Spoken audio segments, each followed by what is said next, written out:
Welcome back, friends, to another episode of the Airgun Geeks Podcast.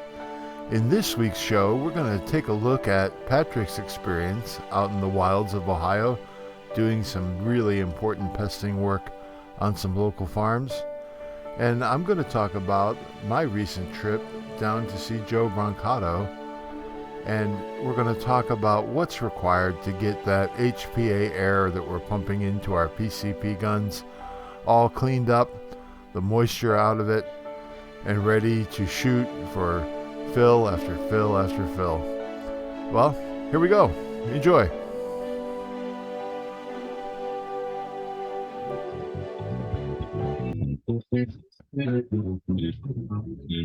And welcome to another episode of the Airgun Geeks Podcast. All conversations are merely of our opinion and for entertainment purposes only. Bill, how you doing? I'm doing fantastic, Patrick. I got a fun fact for you today. Oh, what's the fun fact?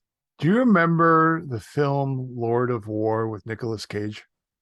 I do. Do you know that it was actually cheaper for them to buy 3,000 AK-47s, real ones, than it was to get 3,000 prop guns? Really? Really. Well, that's an exciting fact. Yeah, I thought that was pretty entertaining. Talk about the armorer's responsibility on that one, making sure that. Oh my gosh. Yeah, I don't want that anti-gun actor anywhere near that set. I know, right? That brings up interesting things, because even shooting blanks, and you may know this, and so will our listeners, that still shoots a projectile and can still hurt you. There can be a wad in there, and it's funny because there's some recommendation for the handicapped or invalids, if they want to use a firearm for self-protection, to actually use blanks, but at very close proximity, like muzzle right up against someone, as a way to defend themselves, but not risk not being able to target it effectively for anyone at distance. And I'm not saying I'm a proponent of that or not a proponent of that, but I found it interesting that blank guns are not necessarily safe guns, especially when you're aiming right at the director of photography. But anyway. Yeah. Shouldn't aim any gun at anyone. That's the problem. Exactly. Wow. That's an interesting fun fact. Yeah. Yeah, that's why it's also cheaper for the military to leave out most of the gear there than to bring it back home, is what I'm told too. Or is that a political thing? And we'll leave that there. Yeah. All right. I've got opinions there. I'm going to keep them contained and restrained. So other than that, how's things in California? Not too bad. Just recently celebrated my birthday. And had a really nice time. Went out to see what was the movie we saw? It was Bullet Train. Oh, okay. With Brad Pitt. And I'll tell you what, I thought that was a fantastic film. I really, really enjoyed it. In fact, I would say that it and the new Top Gun movie, Maverick, those two are my picks for some of the best films I've seen in recent years. I would agree. I saw Maverick, haven't seen a Bullet Train, and I bet movies are really cheap for you now that you get the senior, discount. Yeah. Easy now. Easy. Easy. Well, at least you're not silver sneakers yet. That's crazy. Yeah, it's always good to see movies in the theater, or it's a totally different experience. Oh, my wife and I have always enjoyed going to the theater, and it was kind of a pain in the butt before, but I think what's really sad is to go to the theater here in California and you're one of like 4 people in the entire movie. And not that I want people right on top of me, but I'm hoping that attendances pick up and they're able to fill those spots and make some money. I can't believe they're able to really carve out an existence with California rents and stay in business. So I'm really hopeful that they figure that out. Yeah, I hear you. At least there's room. And there's one time we went and there was no popcorn. I'm like, what is going on? You can't even, I didn't think it was legal to have a movie without popcorn. needless to say, Bonnie was not happy. Oh, What do you mean there's no popcorn? I empathize with her. Someone needs to go over to Mark's next door and get some popcorn and let's make us some popcorn here. Yeah. I mean, is there no microwave around here? I know. She barely stayed. I will say that she barely stayed. But yeah, that was, I don't even remember the movie because it was so like, oh my God, there's no popcorn. That sounds like a forgettable movie. If you're paying popcorn. Yeah, they had alcohol, but they didn't have popcorn. That's great. Wow. Well, on my end of the country, we're just working on getting our youngest off to college again. He's a junior, and he gets to be a big man on campus. He gets to have his own apartment. So all choices at the end of the day are on him. So when does the locksmith arrive to change the locks? We leave at 9:05 Thursday morning. At 9:07, he will be here. Oh, very good. Very good. And we'll pat him down for any other keys and whatnot. So he's excited, so that'll be fun. That's good. What else is going on? That's pretty much about it. It cooled down over here. It was 62 degrees this morning, and I had this very wet stuff everywhere. I heard that you had an interesting little play date this weekend with one Joe Dorian. Yeah. Yes, I actually got to see your parrot on your shoulder there, Mr. Henson, or is it Hendricks? Or is it Herman? It's Henson. It's the trio. It's Henson. I saw Mr. Henson's cage, and he looks totally different when he's at home. He's like, "Oh, you're gonna come feed me?" And he told me, go away, So Joe showed me all of his birds. It was very interesting. And then we went to Joe flipped you the bird. He flipped me the bird. Yeah. And so did the birds. Got it. One of them did not like me. And he says, "Yep, it wants to eat your face." I'm like, "Oh, well, let's go. I'm glad it's tethered." So yeah, fascinating. In fact, he said he's willing to come on the podcast. So that's an upcoming podcast sometime soon. And we'll get to pick Joe's brain and see how he is as a new air gunner. Excellent. Well, I'm curious to see how his air gun skills compare with his bird handling skills. In other words, when he takes a bird like our guy Henson here, when he takes him into the field, who gets more kills? Is it Joe or is it Henson? I know, right? What you should ask him is how many air guns he has now since he's met me and you. I'm going to leave that for the podcast then. Yep. But yeah, Joe took me to a place to go shoot pigeons. And he says there's a lot of pigeons. There were more than a lot of pigeons. So we got the shoot out of the vehicle. So I ended up bringing the HW-110 and my Airgun Leshy 2 in 22. Right. I used the Leshy more because of the situation. I literally was shooting out of his passenger seat, and there were so many pigeons. It was crazy. A lot left on the roof, and a lot ended up rolling down. You guys are just making pretend you had a gunship and you're driving around the farm, unleashing havoc on the pest bird population. Is that pretty much the visual here? Pretty much. We were making the turret sounds, click, click, click, click, click, click, click. 64 north, 55 west. Yeah, there was so many starlings, pigeons. My God, so many house sparrows. But the funny part was the Jersey cows, because a pigeon falls off the roof and they're like, "What was that?" Because they're so darn curious. Oh, they are. Cows are ridiculously curious. Yeah, it was. And when we were driving by, they're like looking at us, like, "What are they doing?" So it was interesting. It was a good time. And then he took me out to dinner. We had some good Mexican food. Oh, nice. So yeah, and that leads into some pretty good topics today about this podcast. Oh, lay it on us, Patrick. So the first one is, if people don't know this, Bill was with Joe Brancato at Joe Brancato's place in California, and they were talking about filters. Now, the air filters going out from the compressor to your tank. And if you didn't see the video, You really need to find it. And where would they find that, Bill? You can just put the Target Forge, just put Target Forge in the search window in YouTube, and you'll definitely find my channel.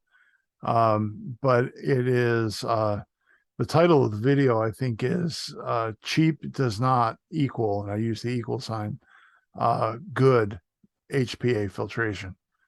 And this whole odyssey for me has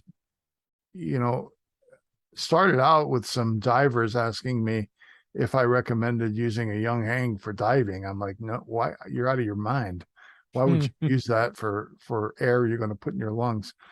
But anyway, that whole odyssey started kind of with that provocation. And it got to the point where I started to learn more about compressed air testing and got aligned with Trace Analytics. And they taught me how to take those samples and send them in and get, actual real laboratory results back. So it's not anecdotal information from your brother's uncle's nephew's doctor. It's actual data and actual test results. And what I found was that actually on particulate, no problem. I mean, those compressors are actually not too bad. But when you start talking about oil and water output, they are horrendous. And a lot of the tribal wisdom, if you will, on a lot of the forums and stuff was, I just use cotton, and the cotton gets wet and therefore my air is dry. Well, you're actually just creating a humidifier by having the cotton get wet and then air continuing to blow through it. It's still taking moisture with it, but you've gone from, for an instant they will work, but then they're going to pretty much just act like a humidifier and put out more moist air into your guns. And, some people have this ideology in their head that, the moisture just goes into the gun and then I shoot it out and it's not a problem. Water is one of the most powerful elements on this planet for shaping things like rock and erosion and sand and moving. Look at any floodplain and what happens there with the forces of water. Not to mention it's acts like an accelerant for corrosion and also helps collect particulate in places.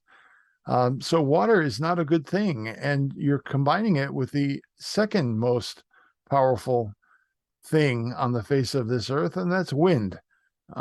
You've got air and water together, and we somehow assume that that's okay. And when it comes to the level of dryness that a quality air gun should have, most of us are not reaching that level of appropriate dryness in our air. And this has only recently come to as a topic on my channel, and I've been trying to approach this as scientifically as possible and make it as fact-based as possible. And I made this arrangement to go see Joe because even though I used a Tuxing gold tube in my tests in previous videos, and I actually put a link to it on the Amazon affiliate links, there was a couple of things that were bothering me about that. And I had watched Joe's previous videos on the notion that you really needed to trap pressure in the filter media in order for it to work well. And couple that with some feedback from my amazing viewers. I have some of the best, sharpest viewers on YouTube that come back with comments and challenge the notions that I'm bringing out. And one of them said, hey, this GX compressor only puts out about 5 liters a minute. And if I've got to fill the volume of a Tuxing gold tube, which is no joke, every time, that's over 2x the fill time that my gun without that filter would take. So, are you designing a new filter? How are you going to fix this? I'm like, Mm-hmm. I guess, it's management 101, right?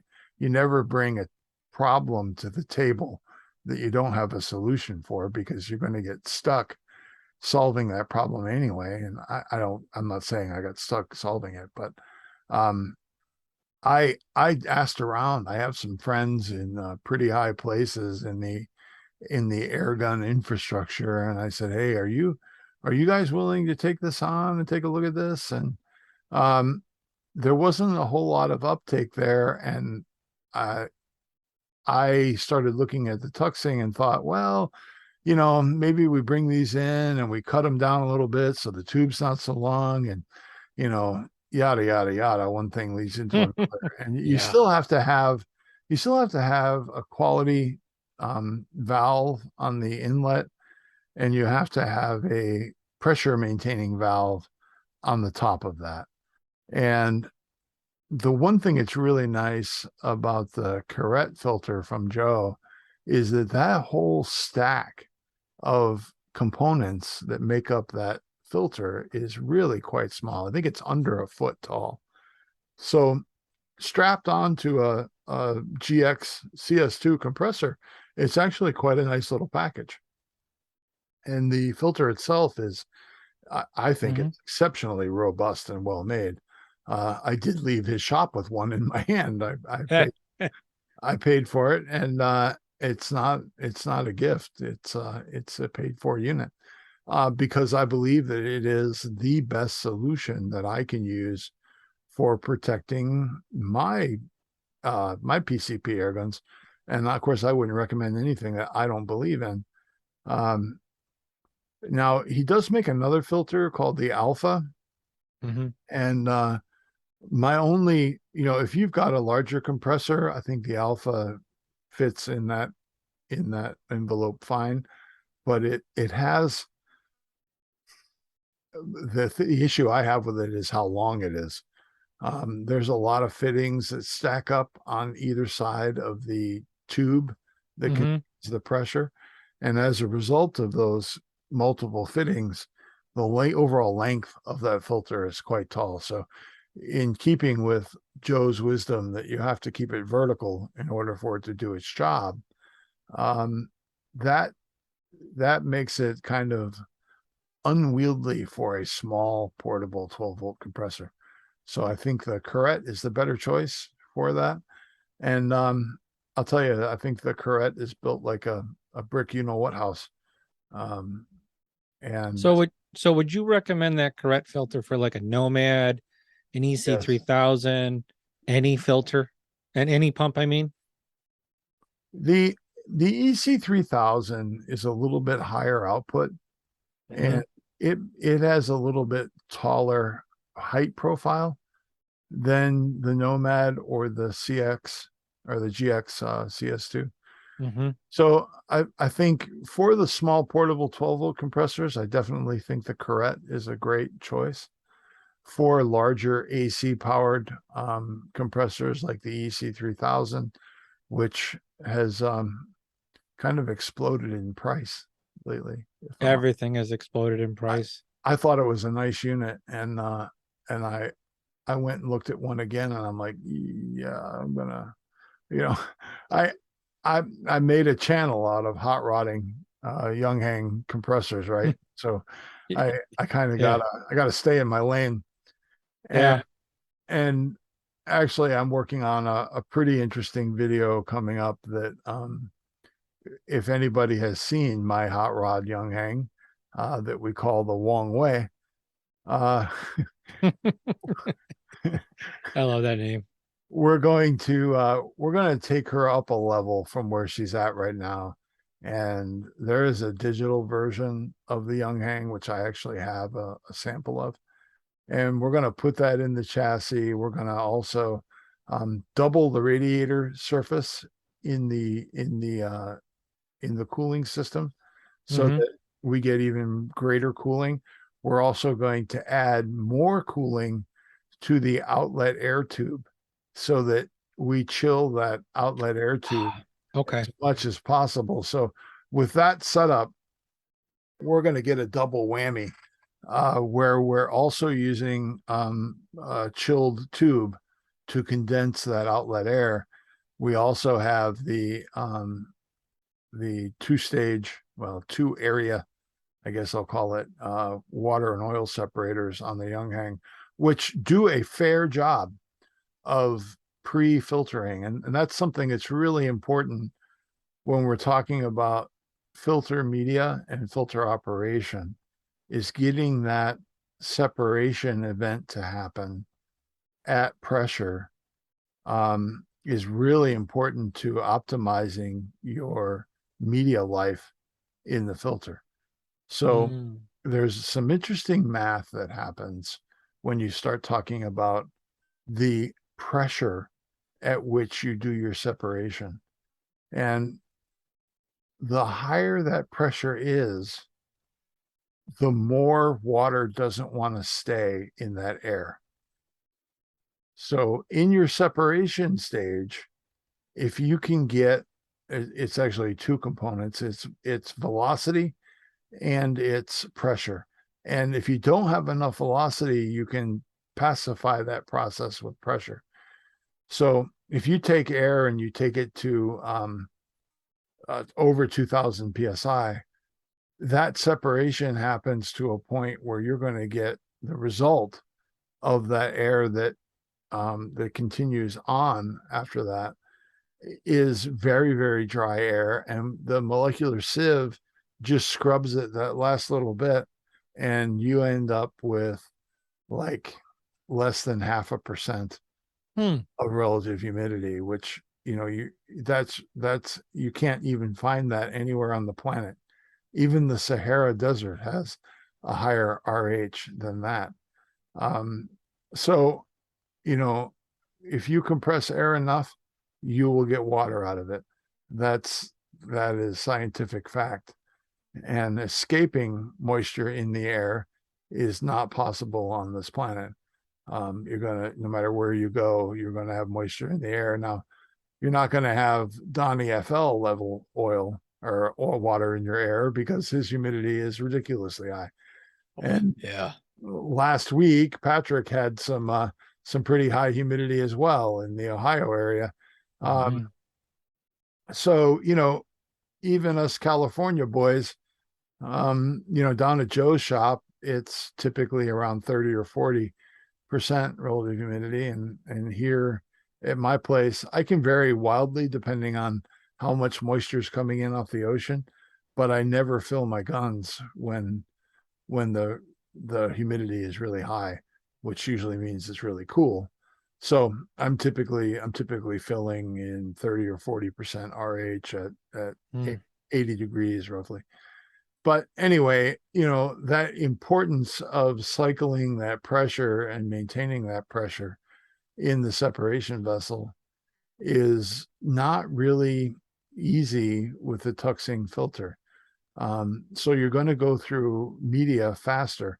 Now, I will say this.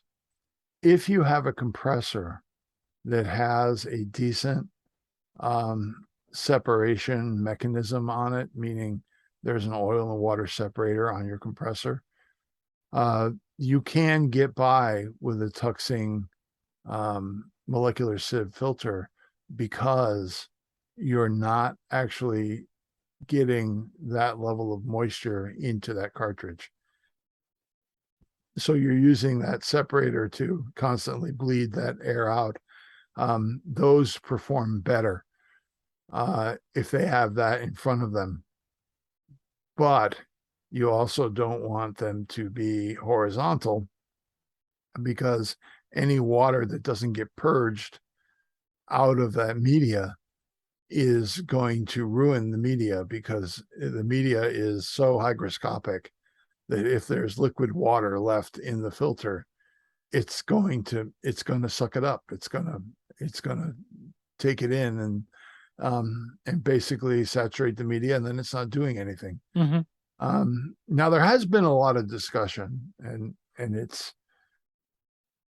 unfortunately, it's mostly people watch my video and then they email me through the Target Forge contact on the website, which is fine. I mean, I love the contact and the chatter, but I almost wish it was going on in the YouTube comments so people could also benefit from that dialogue. When someone emails me, it's just a conversation between the two of us. When we have a discussion in the comments, as long as it's kept amicable, I encourage that. You know, when somebody gets out of hand in the comments, and you know, they're going to get the mighty banhammer's going to come out and ka-chunk right on the head, and you're deleted and banned from the channel. I'm just not got to keep it PG. Well, it's not even it's not even about being PC. It's about being kind, reasonable human being. And if you can't act like that, then, you know, maybe my comments aren't the best place for you. No, I agree. Because you know, I'm not going to tolerate it very long before you get the boot.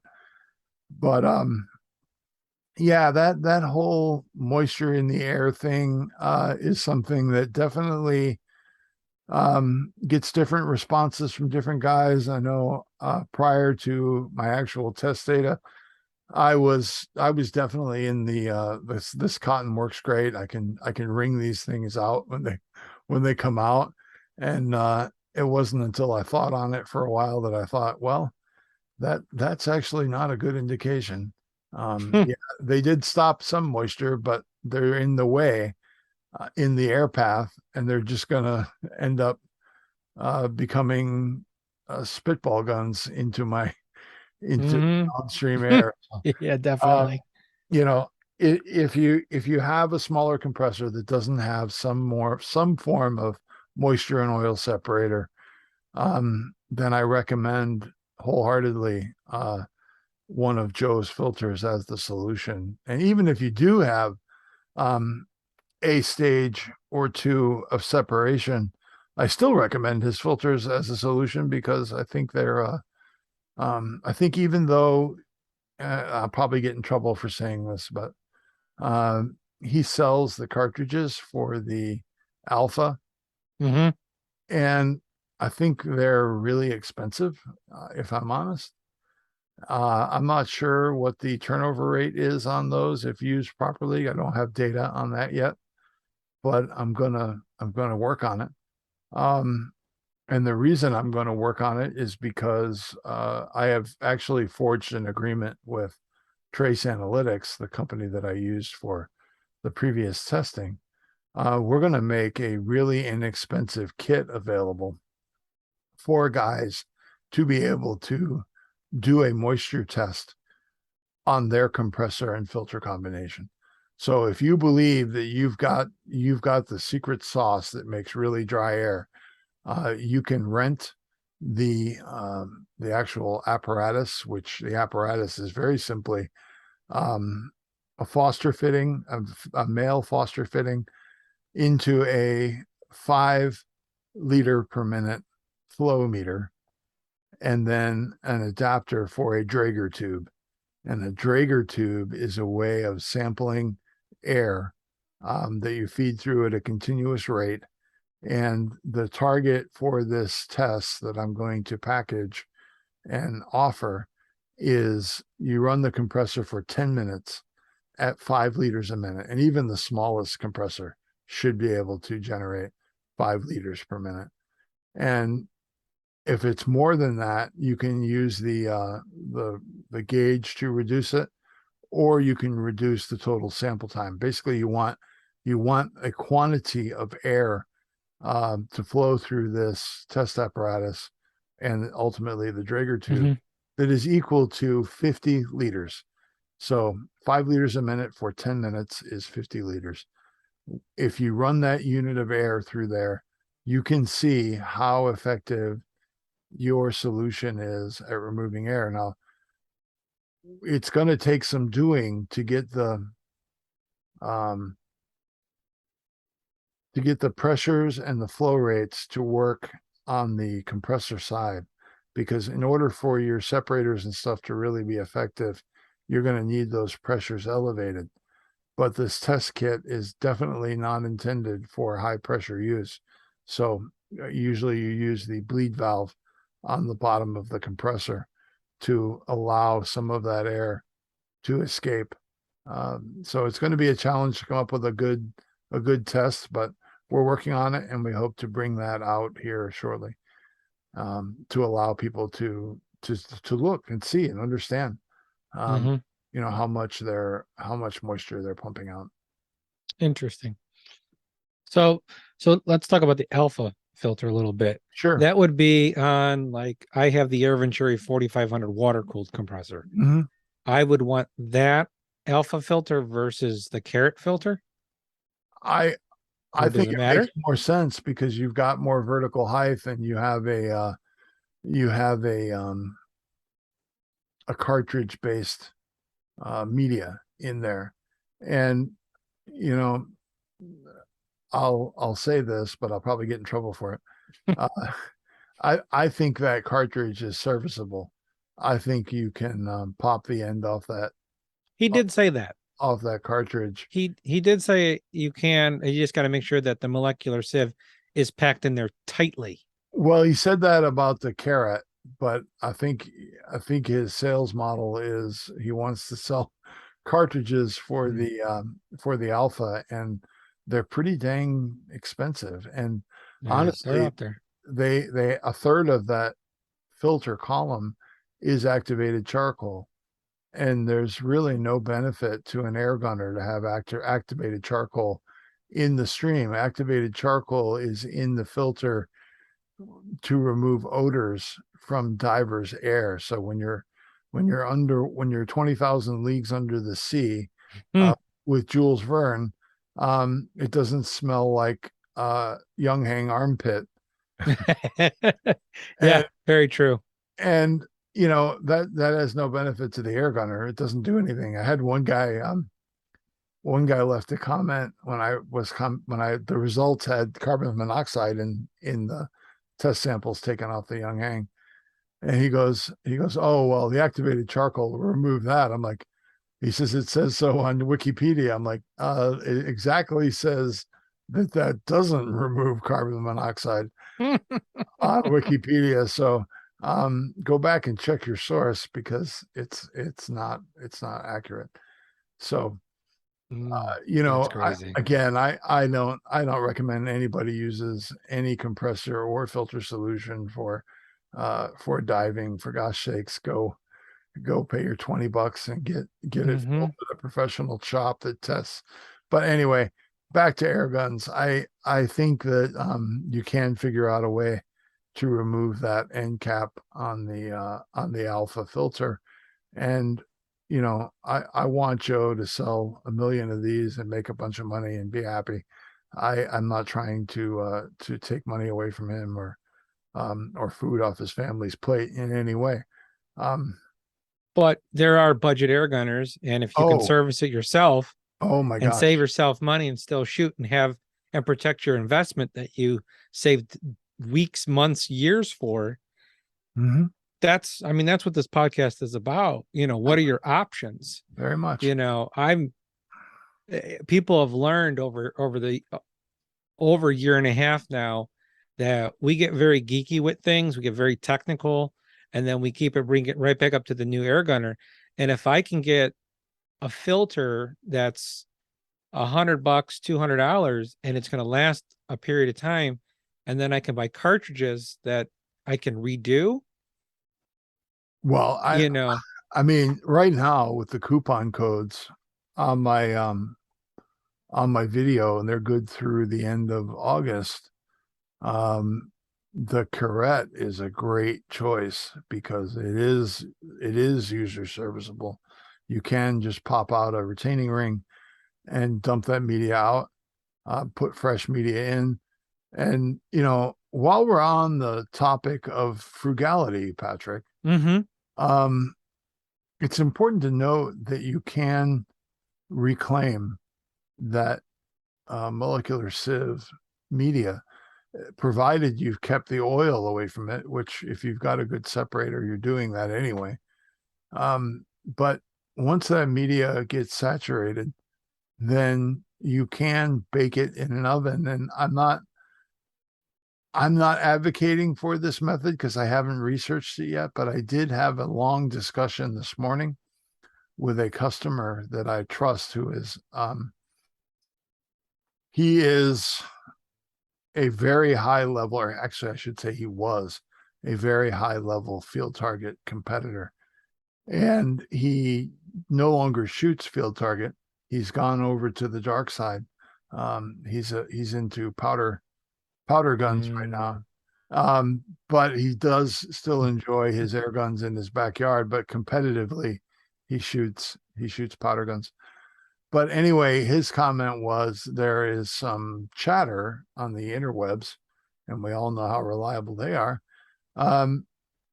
about using your microwave to actually push the moisture back out of your molecular sieve media. And I'm not advocating for it. I'm not saying run out and ruin your wife's microwave. But I will say two things that he mentioned that were of paramount priority. Number one, use a really solid, thermally stable glass vessel like Pyrex. Borosilicate glass is what makes Pyrex magic. There are other brands. There's Anchor, I think, makes Pyrex as well. But that glass is uniquely stable to rapid temperature changes. And the reason you need that is that the media, when you hit it with the microwave, gets ridiculously hot. And when you look at the temperatures that most of the reclaiming processes for molecular sieve media, they're talking about doing this in an 800-degree furnace. Now, I don't think you're achieving 800 degrees in your microwave, but you would definitely not want that in a plastic bowl because it's going to destroy a plastic bowl pretty quickly.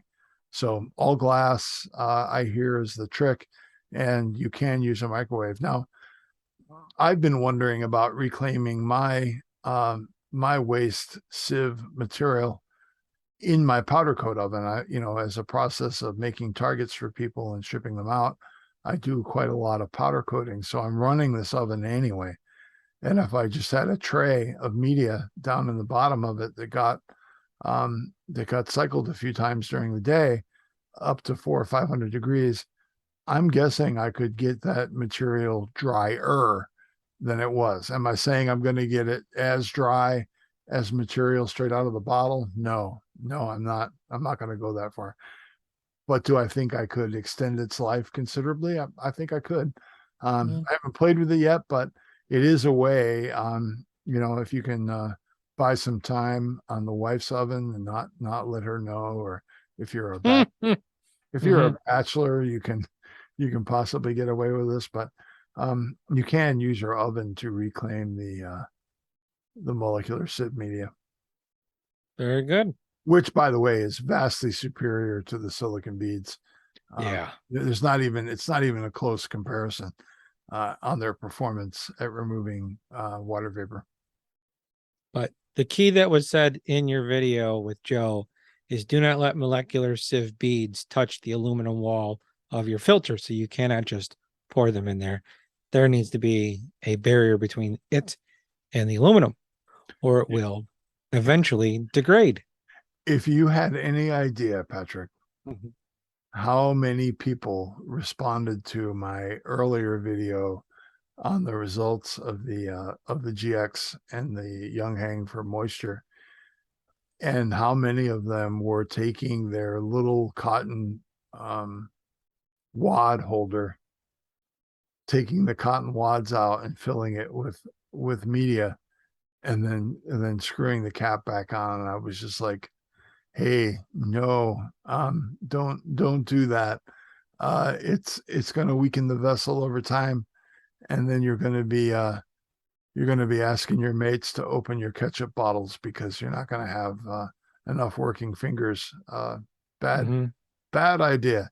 And that's if you're lucky, only fingers. Yeah, right. Yeah, very because that turns into a bomb with like a shotgun blast. Not a good idea.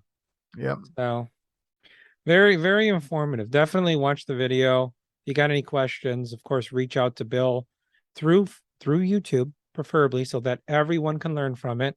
Let the whole class know, not just one student. Let's benefit the whole group and not just one person. So, And I all will right. say this, I don't want to scare people away from emailing me. Mhm. I understand that there are sometimes you're not real sure about your question, and you don't want to Look you a don't want certain to way. paint Yeah. a target on yourself that, Yeah. if you're, be absolutely comfortable in emailing me, and I will get you the best answer I can. And if Mhm. I don't know the answer, I'll try to point you in the right direction. Definitely.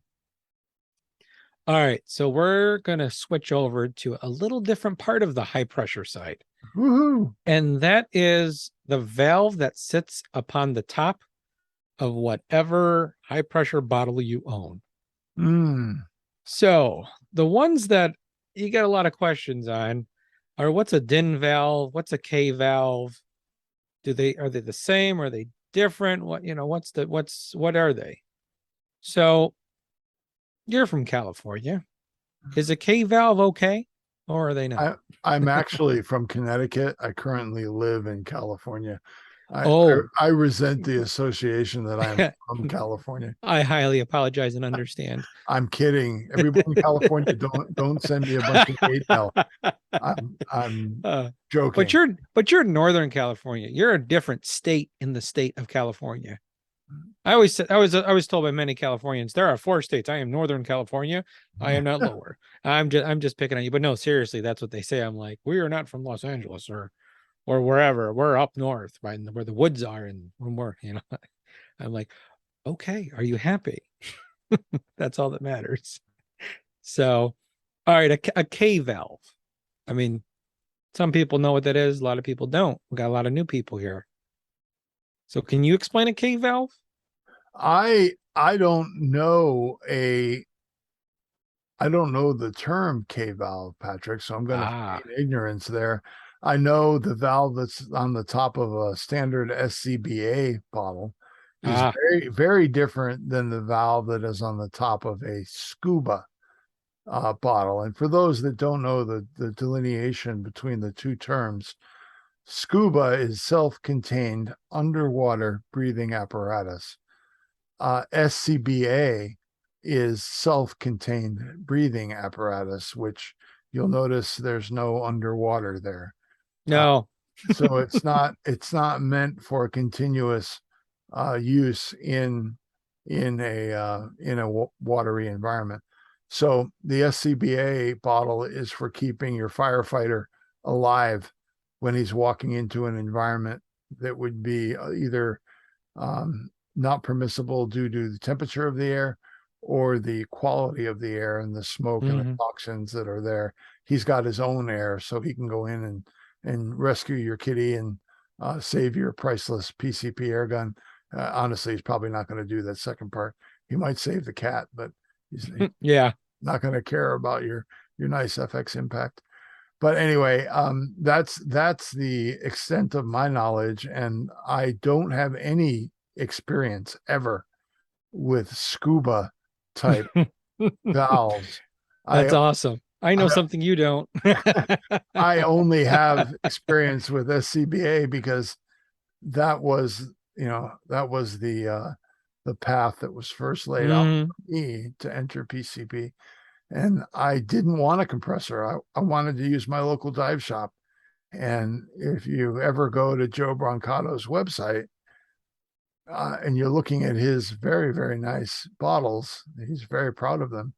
Um, it says on the bottom, do not buy my bottle unless you can find a place local to you that will fill it.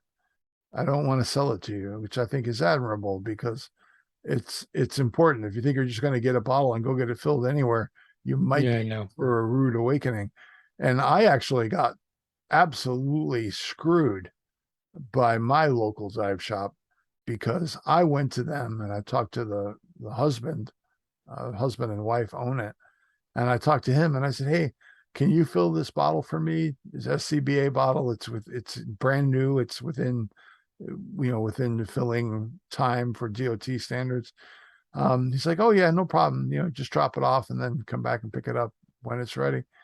And this went on for, 6 months or so. And I don't know, maybe I was the worst customer ever, or maybe his wife didn't like the idea of supporting the gun industry, because I do see that a lot in California. I get a lot of subtle back pressure to being even an air gun person, let alone a gun person. And she decided that they weren't going to do that anymore. So I lost my close. It was actually on my way to and from work at the time. So it was just a stop, drop the bottle off, pick it up a couple of days later kind of thing. And it was very convenient. And then when he said no, and it became me driving into downtown Santa Cruz, which downtown Santa Cruz is normally a lovely town, but our homeless issue here has gotten so bad that it's kind of a pain sometimes to get in and out of downtown Santa without getting pestered for money and bunch of cardboard signs and stuff. And I feel for these people, but I'm not sure we have a good solution there. But anyway, I don't want to deal with it.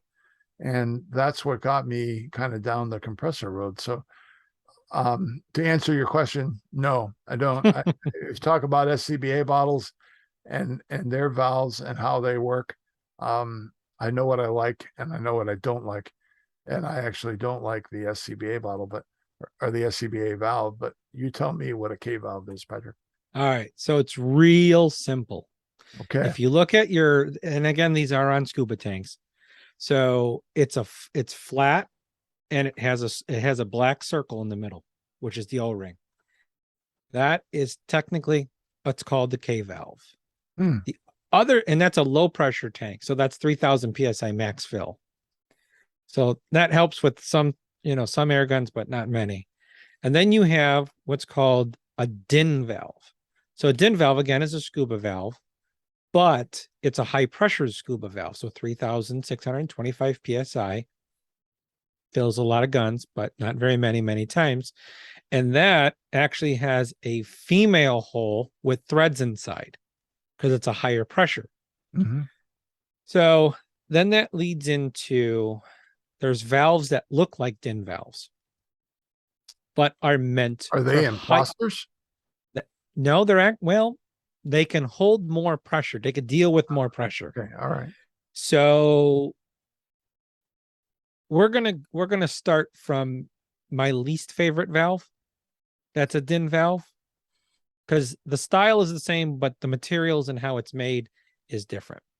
So my least favorite valve is known as the Jubilee valve from Air Venturi. And that is technically a DIN valve. The knob on top it's they all have the knob on top. It's comfortable to a point, but that whole throttling and that filling slowly. Okay. Now they try and combat that with a restrictor. So if you open it too fast, it's only going to come out so fast. But in certain situations, which we'll get to at the end of the valves, or why a valve, we'll talk about it now. So why a valve would need a high flow versus a slow flow is some air guns need that high flow in order to seat the firing valve inside the gun in order to fill it. Otherwise, when you're filling your gun, you'll hear coming out the barrel. Right through the valve, right out the barrel. Yeah, right out the barrel. I've had that happen. My AP16 actually had that problem when I got it. Yep. I think I bought it from Pyramid, and I contacted your tech support, and they were super helpful. And they said, just take the bottle off the gun and fill the bottle, and then screw the bottle back on the gun. And that allowed me to get that pressure punch that caused that the gun's valve to close correctly. But a lot of guns don't have that capability. You cannot take that reservoir on and off. So getting that valve seated for the first time and keeping it that way can be a challenge. So go on, Patrick, tell us more about throttling and who needs to be throttled. Some people do, but a lot of air tanks do. So when you're filling your gun, of course, we've talked about it in past podcasts, where if you fill very fast, you're compressing the molecules and they get hot. So you'll get a false max fill reading. Your bottle gets hot. It's a whole bunch of, you really don't want to do that because it does get pretty warm, but you'll get a false reading on a max fill. So what they did to combat that for newer air gunners is they put restrictors in. So Air Venturi's Jubilee valve has it in the fill whip assembly. It's the part that screws into the DIN part, which would be the female hole on their valve. You just take a screwdriver, remove it. Now it's a full flow micro bore hose. The next one that is a DIN valve is the Joe Brancato's TJ3 valve. Okay. And it has a slow fill system built into it. And I ended up getting one of his great whites secondhand, because they're great tanks and everything. And I like the quick disconnect and all of that. Again, I have one as well. I have a great white. Still a DIN valve. And first time playing with it, I'm like, boy, this is coming out awful slow. It took a minute and a half to fill my FX 480cc bottle. And I'm like, this is too slow. So I'm like, oh, the restrictor's in it. So I go and I pull out the adapter and I'm like, there's no restrictor in here. Interesting. So I watched a video.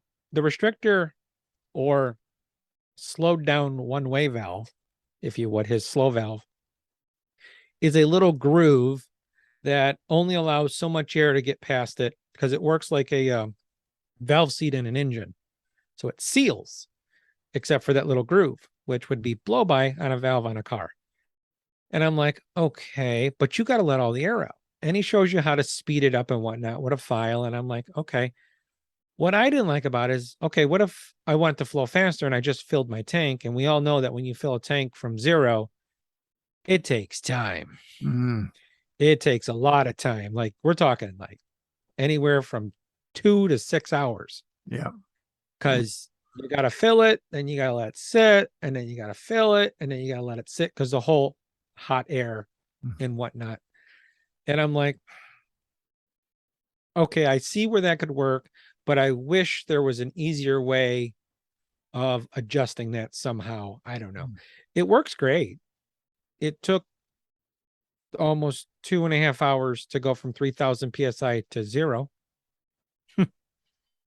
Because I'm like, at the time I had helium in it. That's a whole nother podcast, Bill. We'll talk about that another time. Don't put helium in your guns right now. It won't. We'll just leave it there. That's a conversation in itself. And and I think while you're on that that reduced flow, when you're filling, that's an issue that I run into with my, I call them naked SCBA valves, where that valve is the same as it would be on a fireman's back, and I just have an adapter that screws into that to handle the gun fill, which is just a gauge and a vent valve. And the issue I have with that setup is that on filling really, really small reservoirs like HW44 or the my Crossman Woodswalker or the 1720T that the Baker Airguns has been so gracious to let me use for a video I'm getting ready to shoot. When you're filling small reservoirs like that, it's a real challenge to get that valve at just the right spot where it's filling, but you can still close it fast enough to not overpressurize the tank. And that is a real feat. That right. And I don't know if you were headed this direction or not, but I just recently got a valve that I know you have one of Oh, That that's is my number one favorite valve, and we'll talk about that one. that is the new Saber Mhm. tactical valve. And I will Yes. say, um, go pressurize all your guns with your SCBA bottle and get Mhm. that pressure as low as possible. And then just let it vent. I know it's wasting all that air, but you gotta take some pain sometimes to get some gain. So get that pressure out of there, unscrew that valve off your SCBA bottle, throw it away, and go get yourself a Saber tactical tank valve, because I can tell you, I think that design is absolutely inspired. If you've used one, you'll understand exactly what I'm talking about. Mhm. The ability to throttle that airflow is very good. I don't know what kind of magic Val brought to the table when he designed that thing, and that's Val Simmons of Val and Thane Simmons, that are the engineering and design wing of Saber Tactical. Whatever Mhm. whatever magic he put in that valve is amazing, because it is so easy to operate. Big, large diameter knobs for throttling, a large diameter knob for venting. Easy to use, easy to throttle. Has a great carry handle right on the top of it, so you're not doing you know, the real SCBA valves are kind of a pain. You're always carrying them by the pressure neck, whereas the Saber Tactical valve has a beautiful handle on it. So I know I'm gushing about that, but it's only because I think it's one of the best bottle valves currently on the market for us air gunners. Yeah, and I agree. You know, so let's compare real quick. So the Jubilee valve and the TJ3 valve, still a DIN valve, has that little knob on top. The Saber Tactical, this is one of the big things that I like about it. So if you're old like Bill, and you have Oh arthritis, man, the barbs. you the air control is 2.25 inches in diameter Mm, versus maybe an inch and a half at the most. The air release or the bleed knob is an inch, 1.12 inches, which is huge. And then on top of it, now Joe has a really nice gauge too. His is glycerin filled. The one on the Saber Tactical is not. And we'll get into the difference between glycerin filled and non. But the one on Saber Tactical is 2.7 inches, and I think the one on Joe's is about 2.5. It's huge. So you can see it with or without your glasses generally. Um, and the thing that sets it apart, if you don't necessarily have it in one of the Saber Tactical air tank bags, is it's got a nice handle that fits my hand, mm. and I can get all four fingers in there You mean and that have it there. little claw you've got on the end of your arm? Yeah, this little thing. Oh, Yes. okay. All right. Yeah, you could probably fit three fingers with your bare hands. But what's also cool about that is you can hang it up on a wall with like a bicycle hook, those big flat bicycle hooks, and then you can have your hose hanging down. And if you got one of them fancy Airgun easy fills, you have it all set up. The other cool thing is it has a deadhead built right in. Mm, So you can connect to that. This is assuming you don't have that fantastic Saber Tactical bag, which is a story in itself. You just can connect your hose right back up to that. And that's also how you check the pressure in the tank. Joe has a gauge on the back side of his valve that shows you what's in there all the time. That's nice. Just opinion, it's a lot like shoes. Do you like that? Do you not like that? Whatever. You just connect your hose up and open the valve, and it'll tell you exactly how much is in the tank real quick. Unless you're running an easy fill, then you always know what's in there. But when using that easy fill, I had this conversation with someone not too long ago. You can't use the gauge on the bottle to know how much air is going in the gun necessarily. Yep. But now that I think about it, when you release it, it's going in, so you can't throttle it, is actually what I should say. When you hit the easy fill, it dumps all that air into the gun. mm-hmm. If you're open wide, the gauge does fall, but it's rising very fast. You can't control the pace. So you would actually, if you're going to do that on the smaller stuff, see, this is where the conversation where you don't want it too fast. So yeah, you don't want to fill it too fast. That has always been my excuse for not buying an easy fill. Because the largest, most accurate gauge that I have is on my bottle. And when you use the easy fill, you're only relying on the gauge for the gun. And even some higher end air guns have had issues with gauge accuracy. Correct. In recent history. Consult your local shaman for the facts there. But it's a very verbal history surrounding those. I'm joking. Yeah. But the easy fill is amazingly well made, and it is pretty dang handy. But as long as you know where the appropriate fill indication is on your gun's gauges, it's a great tool. It's good for a quick fill. Yep. So this is going a little against, you want to fill slow because you'll get a false full reading. So when I was out shooting the pigeons with Joe and I needed to fill my Ed gun, I shoved it in there. I filled that puppy as fast as I could because I needed to get it filled again and start shooting. My tank was hot. Is it going to hurt it? No. But because what happens is I started shooting, and as air leaves, it cools. So did I get less shots overall? Technically, yes. But if you want to do it slow, the easy fill is not the way to do it.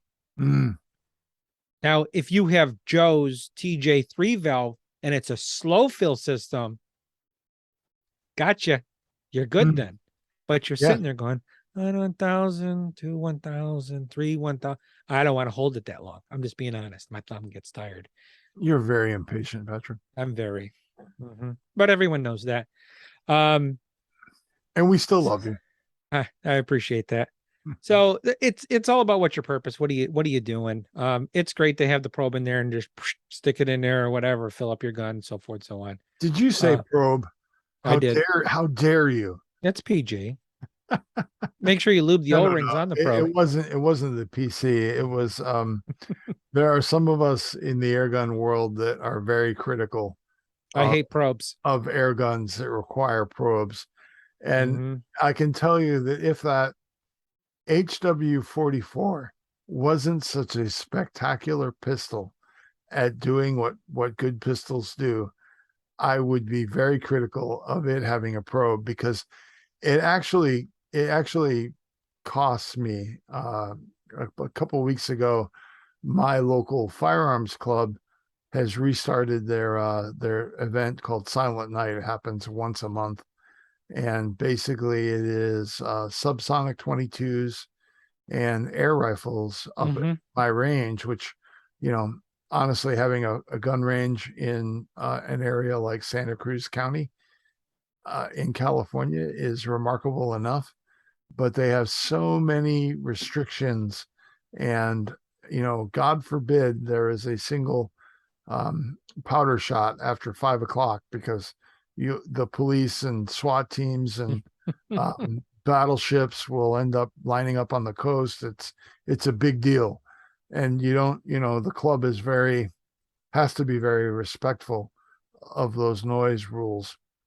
And so we have this Silent Night, and it basically, all of us haul all of our air gun stuff up there, and it really ends up becoming more of a rag chew session where everybody's talking about air guns and what everybody did in the previous month.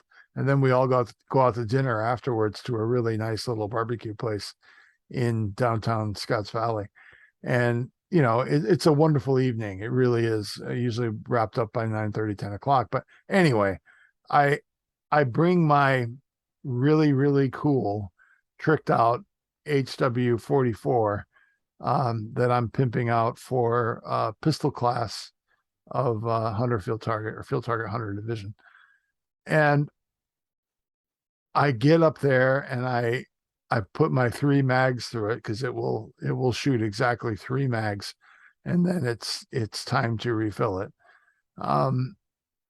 And I'm looking around and I forgot the stupid fill probe on my workbench. I had a bottle that I lugged all the way up there, and I'm like, great, I've got the bottle, I've got the gun, I've got pellets, magazines, everything I need, except for a dang fill probe.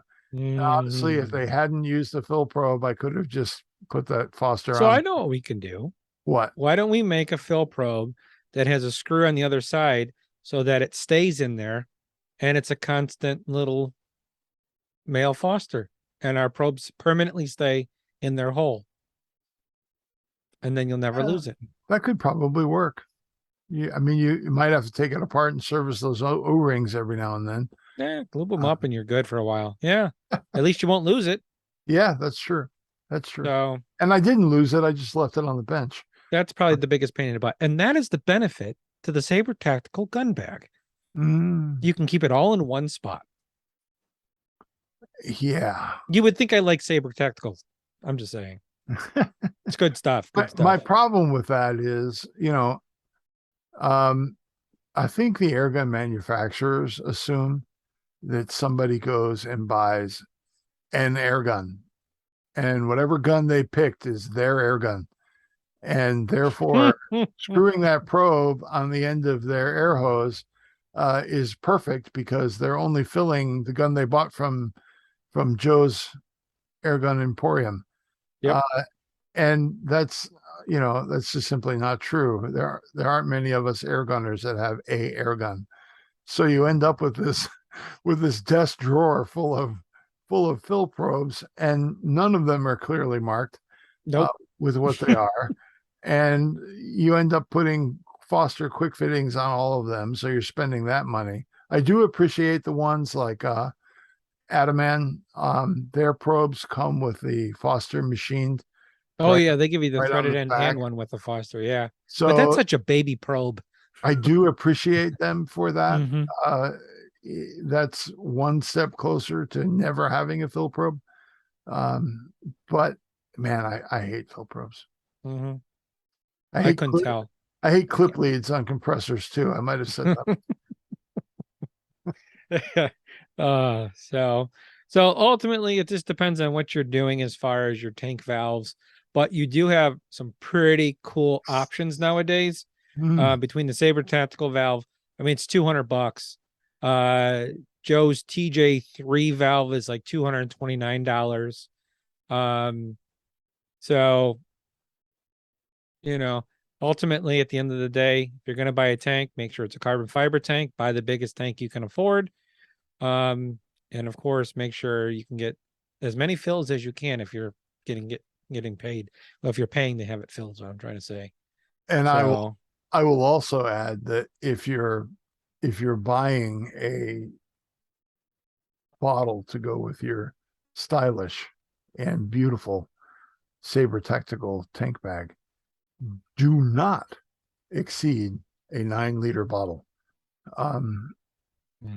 Don't ask me how I know that, because it was quite a painful lesson, if I'm honest.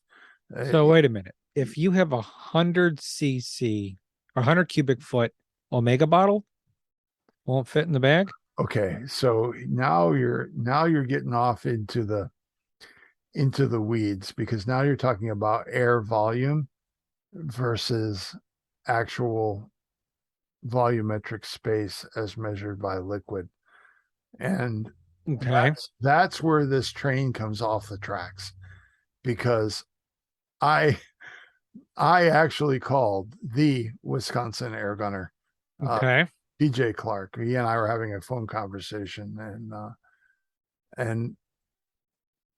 I was trying to get my hands on a Saber Tactical bag, and I said, will it fit a large bottle? And PJ's response was, oh, I've got the biggest Omega bottle and it fits perfectly in that. I'm like, okay, great.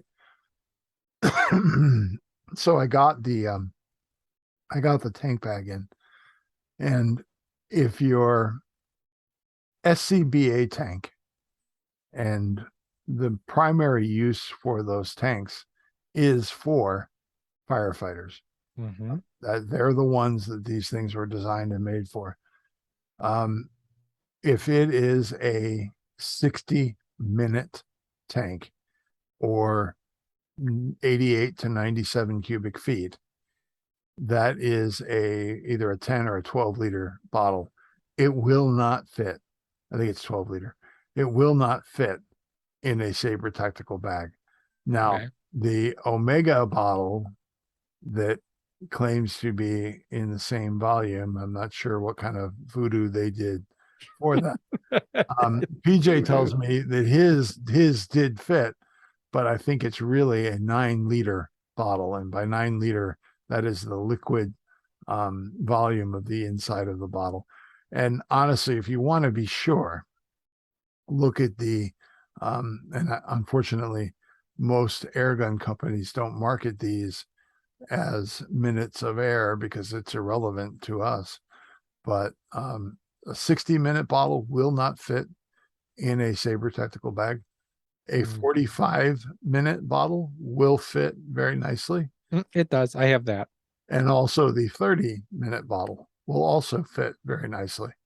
And any smaller than that, the bottle's kind of swimming around. It's like a BB in a boxcar kind of thing. So it's not as much fun. But yeah, I've actually had a very interesting odyssey trying to get a 45-minute bottle out here, Patrick, because I already have two 12-liter bottles. And I'm like, the last thing I need is another carbon fiber bottle, because I actually have a 1-liter little guppy unit that I bring to the range. Actually, that's Silent Night event, because I know I'm only going to fill 5 or 6 small guns that night. So that why bring the big bottle up? I don't need it. So I already have technically three carbon fiber bottles, but I really so wanted to show off that Sabre tactical bag that I actually went out and sourced a 45-minute 9-liter SCBA bottle. And the first one I got, I was raving that I got such a great deal on it. It came in with holes drilled in it, and it was a decommissioned bottle. It obviously failed a test somewhere, and the very nice lady in Southern California that sent it to me actually sent me a much newer one to replace it. So I'm whole, but I was kind of surprised that I get this bottle, and I'm cleaning it up to use it for the video, and I'm rolling it around on the bench, and I look down, and I'm like, there's a hole here. Then I turn it around a little more. I'm like, there's another hole here. I'm like, holy crap, somebody totally disabled this bottle and then sold it to me. But anyway, it just arrived today. So that's funny. In the next few days, I'll be back in action there. But yeah, that is my talk on tank bags. And it's good to know. I think we've completed the circle here. All right. Actually, we didn't, because you left one stone unturned, Patrick, and I'm not going to let you off the hook. I'm calling you out. Go on. You mentioned glycerin filled versus non-glycerin filled gauges, and I think it might be beneficial to some of our listeners or viewers, depending on where you're consuming this content. What is the difference? Why do we put glycerin in these things? And take it away, Patrick. So this is an argument that was done a few days ago, actually, at work. As Airguns, were there fisticuffs involved? Oh, there were verbal. It was verbal judo. Oh, wow. Yes. Very nice. So us as airgunners do not need glycerin filled gauges. Glycerin is meant to stop the vibration of a machine so you can read the darn gauge correctly. Very true. We are not having it on a vibration. And if your tank's vibrating, you have a problem. Take it off whatever's making it vibrate. To be honest with you. So yeah, you don't need that. That's why the Saber Tactical does not have a glycerin filled gauge. Now, did you know, Bill, that glycerin in the gauge can actually grow mold? No. Yeah. Mm. The glycerin, if somehow is exposed to the elements, briefly or whatever, and in a dark place, can grow mold and turns grayish colored. Wow. I That's can what we tell said. you, I've had glycerin filled gauges that are, some of them are going on 20 years old. Mm-hmm. And I've never had that happen. I'm not debating that it could. I imagine you have to get some mold spores in there in order to kick that off. Mm-hmm. So Because what's glycerin? It's sugar water, basically. uh, Very layman's point. hmm. Because I don't know actually what's in glycerin. I know that if you get potassium permanganate, it makes a fantastic fire starter. And it really is quite fun to play with. You take this this potassium permanganate and you make a little like pile out of it mm-hmm. on the surface you want to start a fire on. And then you create a crater in the middle so it looks like a little baby volcano. And then you squirt some glycerin right in the center of it. Mm-hmm. And depending on the ambient temperature, that reaction may kick off as late as a minute later. But it's so much fun to watch that stuff just very slowly erupt into flame. And when the flame starts happening, it gets exciting pretty quick. But The pyro side of me is getting excited. oh, I'll tell you what, I am not a pyromaniac in the sense that I like to see fire, but what I do love to do is learn about different ways to make fire. And it doesn't matter what technique it is, I have to master it. It could be a bow drill, it could be a hand drill, it could be weird chemicals that you probably would never find. But the potassium permanganate and the glycerin is a fun one to use for fire making demonstrations. And every now and then I teach some classes here on the farm for the kids that are here on the weekends. And I've been preparing for a long time a fire course. And, out here in California, fire is a two-edged sword, right? It is a great cleansing element. It either destroys your home or heats it, depending on how well you manage it. There you go. And yeah, so anyway, so that's my fire. There's a little extra survival on the podcast. Heck yeah. All right. So do you need a glycerin gauge? No, not really. No. It's up to you. Are they really cool and make people go, ooh, yeah, look at your follow the bubble. Yeah. So, well, I think that's it for this one. I do want to say, I want to thank everyone for listening. I want to also say, Bill, we've officially hit 1,000 members in the Facebook page. Thank you. Thank you, Airgun listeners and Airgun participators. And it's not a joke. I'm serious. We did it. Yeah. Look, we're using sound effects. I was astonished. I looked and I'm like, we hit 1,000 members. I'm like, wow. Now, the funny thing is, and this is just because, I'll just call myself a newbie. We have 1,000 people in the Facebook page from all over the world.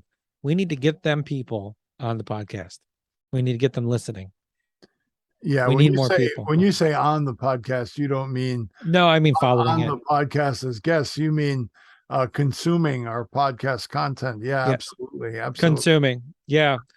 So I just, the questions that are coming, the conversations, everything, the fun videos of Art cutting his range, all that fun stuff. Yeah. It's very exciting. So, and the Airgun Geek page is just growing and growing, and more people are coming. That I have other YouTubers like Flat Broke Air Gunner. I want to get him on here and find out, because he's growing like crazy too. But we'll save that for another time. But yeah, everything's exciting. Everything's growing. So, all right. Well, with that said, I want to thank everyone for taking time out of their day and listening to us, no matter where it's at. And stay tuned for next Monday for another exciting podcast of the Airgun Geeks with Bill from Target Forge. Hopefully earlier. Yeah, technical difficulties. But we'll get this out today. Today's Tuesday. We'll mark that Tuesday, 8/16/2022. Pat had a problem on 8/15, and I was not a happy camp. Actually, 8/14, trying to get it out. Bless you. Well, we got it done. We got it taken care of, and we got the podcast out tonight. So have a good night. And like always, stay geeky. All right, that was good.